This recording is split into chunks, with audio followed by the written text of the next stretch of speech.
Oi, pessoal, tudo bem com vocês? Aqui é a professora Alice Arruda e nesse vídeo nós vamos aprender sobre o princípio de Galileu. Bem, como nós já sempre começamos, vamos ver a definição do que seria esse princípio de Galileu. Bem, gente, primeiro ele trata sobre um movimento, certo? Um movimento de algum corpo. E ele diz que se esse corpo apresenta um movimento composto, cada um dos movimentos componentes se realiza como se os demais não existissem. E aí agora você para um pouquinho e fala, o que é isso, né? Movimento composto. Vamos lá. Primeiro vamos considerar um lançamento oblíquo, certo? Essa aqui a trajetória está em azul e o corpo é essa bolinha preta. Uma partícula, uma bola, alguma coisa. Esse movimento obedece ao princípio de Galileu. Essa aqui é a velocidade da nossa bolinha. Essa velocidade vermelha, certo? E a gente já sabe, por soma de vetores, e a gente já viu que a gente pode decompor essa velocidade em outras duas, uma velocidade em y e uma velocidade em x. Ou seja, eu tenho um movimento composto por um movimento em y e um movimento em y e um movimento em x. Esse é o meu movimento composto. E aqui eu estou dizendo que o que acontece em y não está nem aí, não depende, é independente, totalmente independente do que está acontecendo em x. E o que é que isso significa?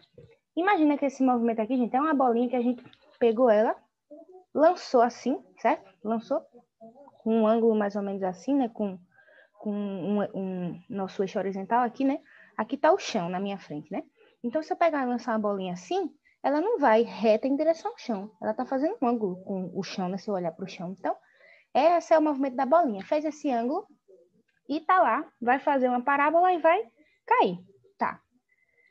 Pelo fato do movimento em Y independer do movimento em X, se eu fizer assim, se eu conseguisse, né, teletransportar essa bolinha para outro planeta que tivesse uma gravidade diferente da gravidade na Terra, quer dizer que o movimento em X ia se dar do mesmo jeito que ele se dá aqui na Terra.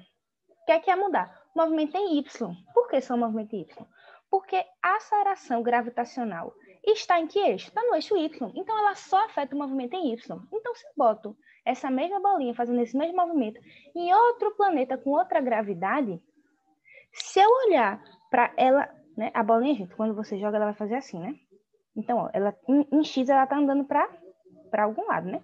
Se eu lançar ela assim, em X ela anda para a minha direita. Para vocês me vendo, creio que é a esquerda. Então, vai andar. Nesse outro planeta, essa bolinha ia andar do mesmo jeito. Mas o que está acontecendo em Y? Aí iria ser diferente, certo? Se essa gravidade fosse menor nesse outro planeta, então meu Y ia demorar mais para parar. Quando ele chega aqui, ele para, ele não consegue mais subir a bolinha. Se eu tenho uma gravidade menor, mais fraca, eu consigo subir mais alto. E aí a minha parábola ia ser mais assim, ó. Né? Mais curva, ia ser mais alta.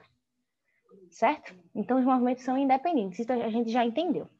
Certo? Agora vamos prestar atenção, gente, na decomposição desses vetores da velocidade. Primeiro, vamos chamar atenção para uma coisa aqui. Esse aqui vamos dizer que é o nosso momento inicial, certo? Quando meu tempo é zero, quando eu comecei a olhar o movimento, deu start lá no meu cronômetro, eu lancei a bolinha com uma velocidade inicial zero. E aí, se eu decompor essa minha velocidade, eu vou ter uma velocidade inicial em Y e uma velocidade inicial em X, certo? E aí a minha bolinha se movimentou um pouquinho. Essa velocidade dela é a mesma? Não, gente. Veja, ela não é mais V0. Por quê? Porque ela vai ser a soma da velocidade em Y e da velocidade em X. Em X, a minha velocidade não se alterou. Meu V de X é a mesma coisa que o V de X0. Veja aqui, o comprimento do vetor está o mesmo. Acredito que está o mesmo, tá? Se você estiver achando que está um pouquinho diferente, acredito que é o mesmo comprimento, é o mesmo vetor. Mas a velocidade em Y, minha gente, diminuiu um pouquinho. Mas por que isso aconteceu? Pense, a gravidade está apontando para onde? Para baixo. Então, esta minha bolinha está sendo desacelerada. Ela está perdendo energia, ela está sendo desacelerada. Ela quer subir e a gravidade faz, não sobe não, vai ter que parar. Aí o Bob chegou agora, não vai subir ninguém, vai ficar todo mundo aí quietinho aí, não vai subir ninguém. E ela vai subindo e a gravidade vai desacelerando ela. Até que chega um ponto que ela para. Oxente, o movimento parou. Não, ela para de subir. O movimento para em Y. Mas em X, ó, a velocidade não se altera em nenhum ponto, gente. Em cima da curva da trajetória, esse V de X vai mudar. Vai ser sempre essa velocidade constante em X. Sempre. No mesmo intervalo de tempo, essa minha bolinha em X sempre vai andar o mesmo espaço. Mas em Y, a gente vê que por causa da gravidade, quando daqui para cá, a gravidade desacelera essa minha bolinha. Mas quando chega aqui, o que é que acontece?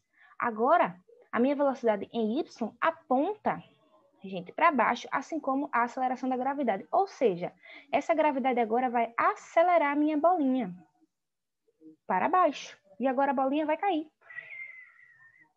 Certo? E com o passar do tempo, essa velocidade em Y aumenta. E a velocidade em X está na mesma coisa. Mas a minha velocidade total, que é a velocidade aqui vermelhinha, vai ser maior. Por quê? Porque ela é uma soma entre Vx e Vy.